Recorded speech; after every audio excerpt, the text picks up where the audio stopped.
ये तब की बात है जब मैं एक खूबसूरत नौजवान हुआ करता था। यूनिवर्सिटी का इख्तितामी दौर चल रहा था।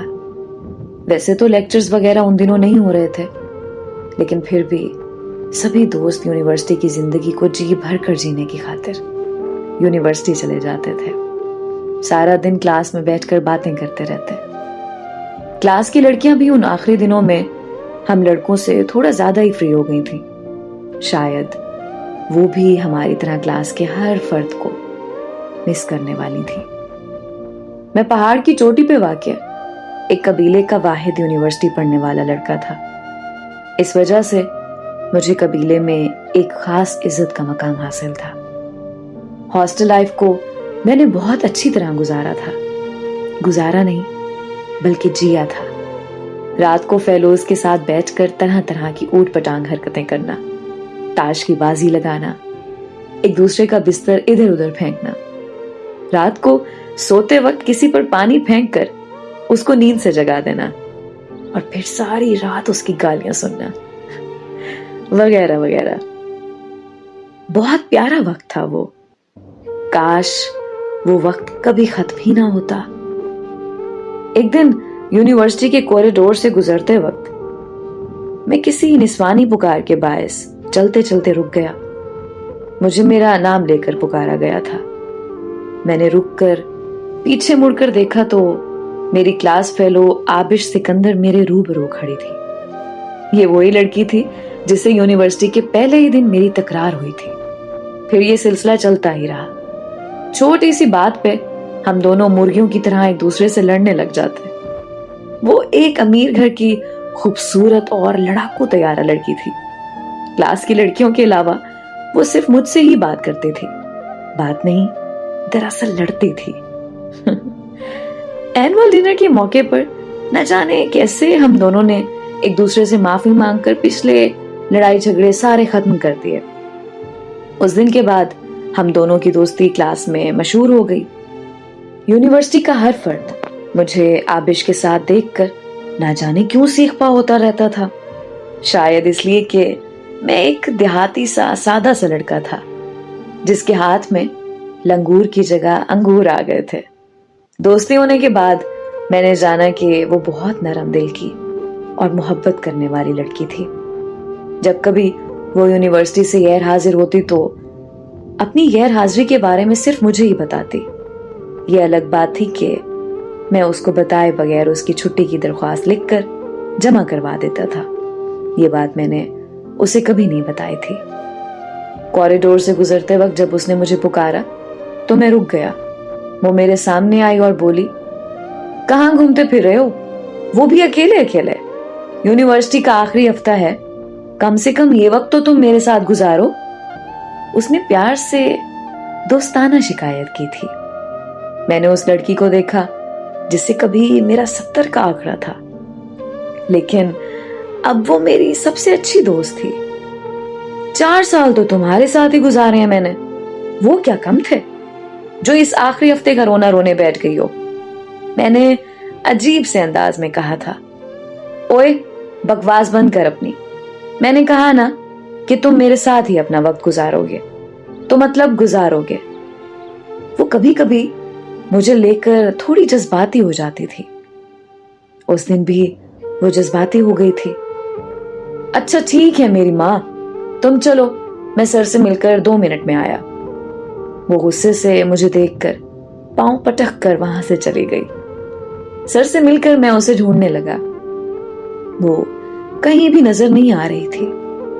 मैं जानता था कि जब वो मुझसे गुस्सा होती थी तो कहां जाकर बैठती थी। मैं वहीं चला गया।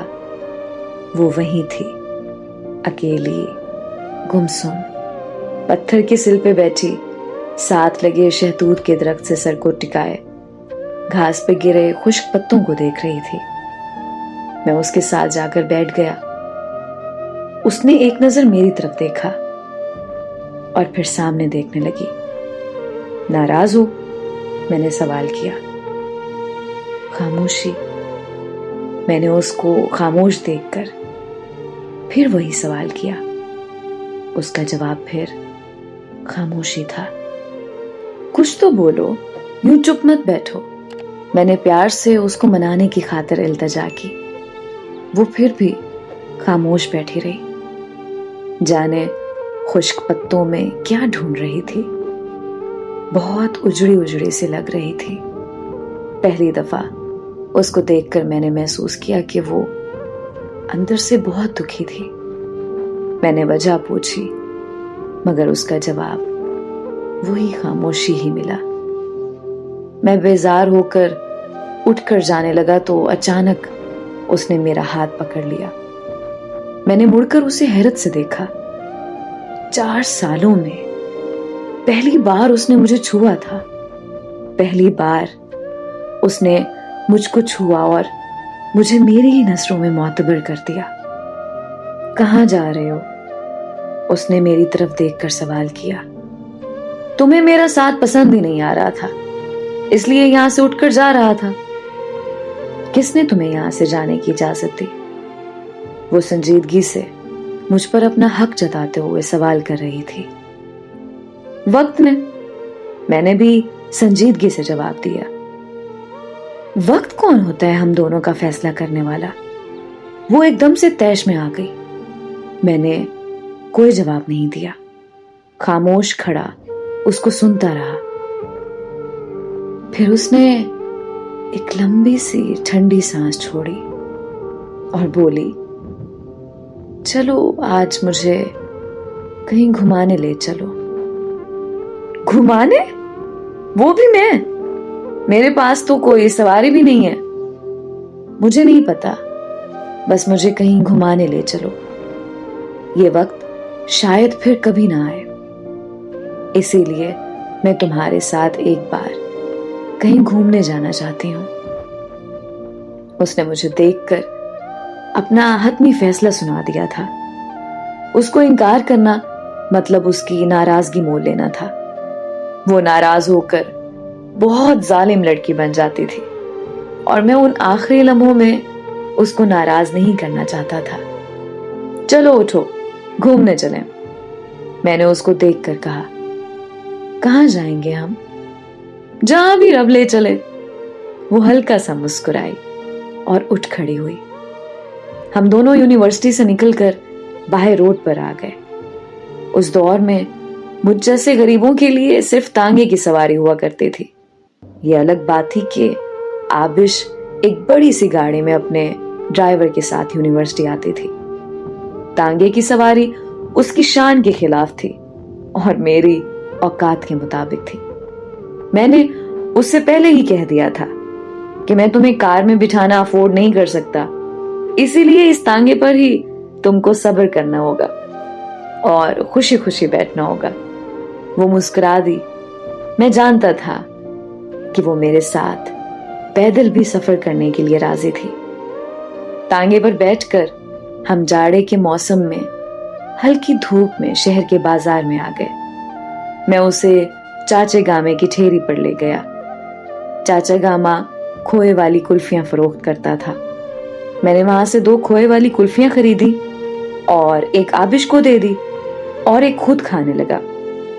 4 आने से 2 कुल्फियां खरीदना उस वक्त बहुत अयाशी तस्वुर किया जाता था। उसने पहले कभी ऐसी चीज नहीं खाई थी। कुल्फी खाते वक्त कुल्फी से बहता खोया उसके होंठों से नीचे टपक रहा था। खोए के कुछ कतरे उसकी नाक पर भी लगे हुए थे।